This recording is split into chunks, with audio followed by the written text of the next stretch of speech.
she could not stretch it because her shoulder was going up, and then she was getting dumpy.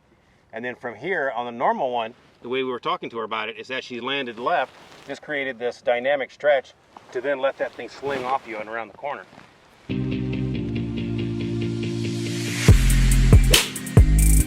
So Ed, what we're talking about here is the way our upper center moves. And the upper center in the golf swing moves kind of like a fish hook as we swing. So I'm just going to walk everybody through what's kind of going on. I'll do it from face on. So as I'm making a backswing, what's happening with my upper center? Well, first off, what is my upper center? Where is that point in space? From the waist up? It's kind of the middle of my center mass here, and it's actually the center, like right where my sternum is, but it's in the middle of my center of mass. So okay. It's someplace in the middle of me. Now as I'm moving, as I start off the ball, where does this center of mass go? Well, initially it starts to go right.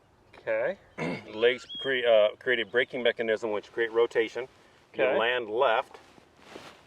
It actually goes with you as it counterbalances the weight of the club. And probably right about then you start to push back, and that's your fish hook. Well, we've just explained it. The video's done. So what's happening here is as I swing the club back, I move a little to the right, I stabilize with my legs, I start to fall back left, so I go right, and then I go back left to get the energy into the golf club. So I start this way. Now, in order to unload everything, I've got to push up, back, and away like this. Correct. If I just stayed in this posture like this forever with my butt behind my chest, would I be able to? No. You'd be able to do nothing. I wouldn't be able to get the energy out into the golf club, Correct. right? Correct. So at some point in time, I have to push up, back, and away. I'm using a lot of different muscles. Using this left leg. Mm-hmm.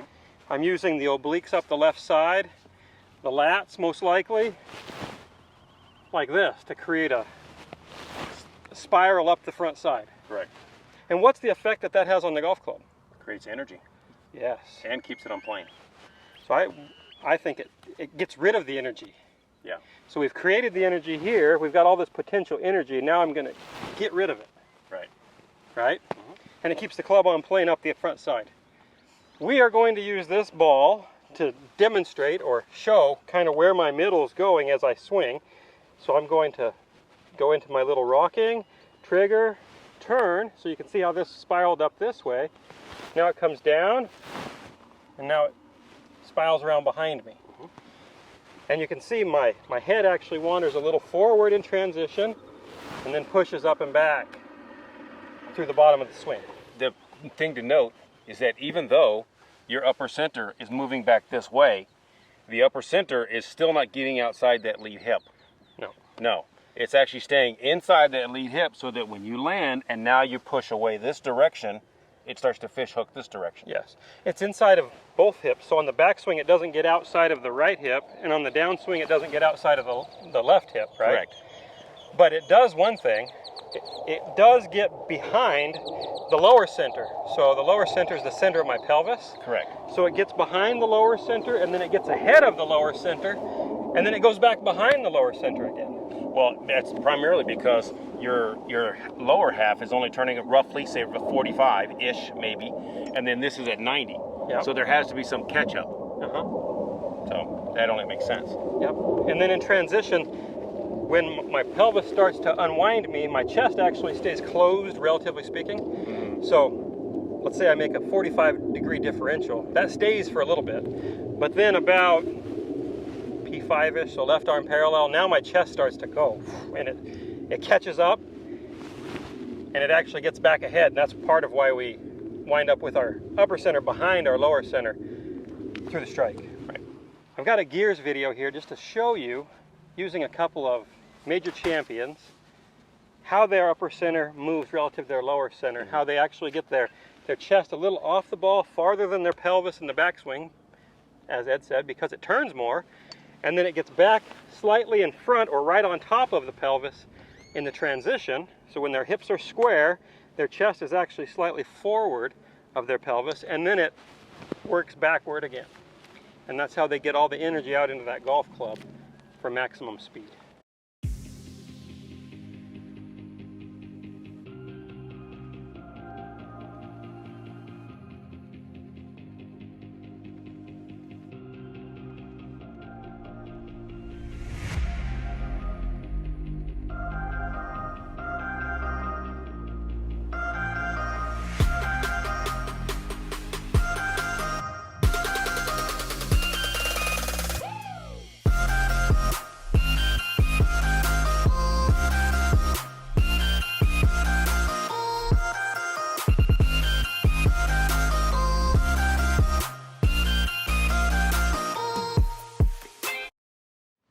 Let's walk through a couple of exercises that we can do to gain the feel for how to move our centers.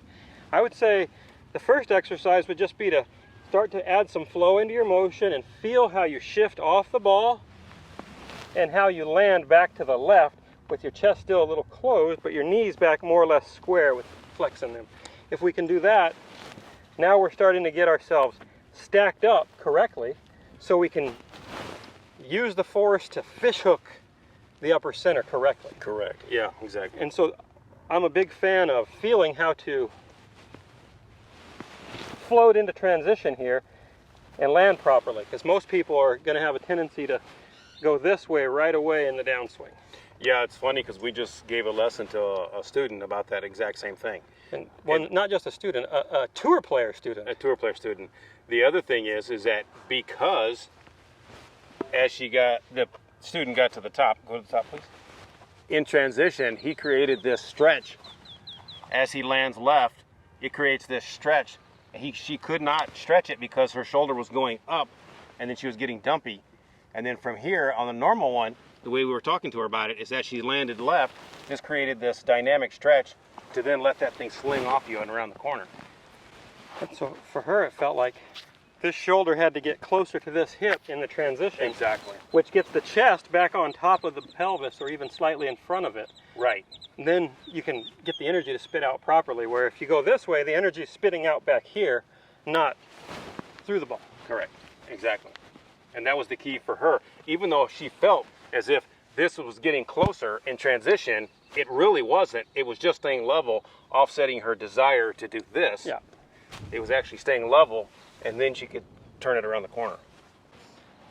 So let's show you one example, see if I can make my body move in this way, where I land back to the left and then get my upper center to make that fish hook.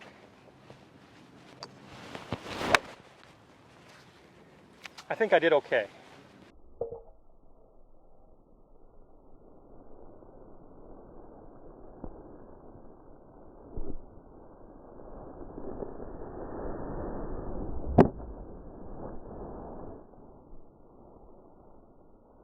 So if you like this video, please subscribe to the channel. You can find Ed and I on milolionsgolf.com. Please come see us, either one of us. Ed's an awesome coach. Thanks again for watching.